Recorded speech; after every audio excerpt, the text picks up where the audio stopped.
قصيدة من كلمات السفيرة الهردي إلقاء وتصميم الشاعر حمزة الضراب.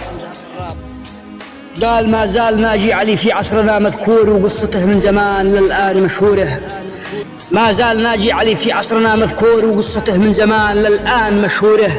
ذاك الذي صار داره بالكرم معمور، واسمه ومجده معالم داخل الكورة.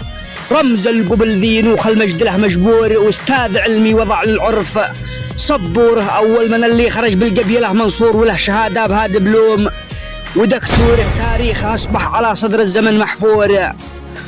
قال: تاريخه أصبح على صدر الزمن محفور، بأجمل المواقف معاه للآن مذكوره. ماشي مثيله على مر العصور مشهور، وسمعته بالشجاعة لول منثوره. ما بايصل مستوى شيخ الشيوخ مغرور، ولا تصل ما وصل له ناس مغروره. ومن يكذب يفضل يسأل الجمهور، يستفسر الآن عن فعله وعن دوره. حتما يلاقي جوابه داخل المنشور من القبائل ومن قومه وجمهوره، من القبائل ومن قومه وجمهوره. وسلامتكم.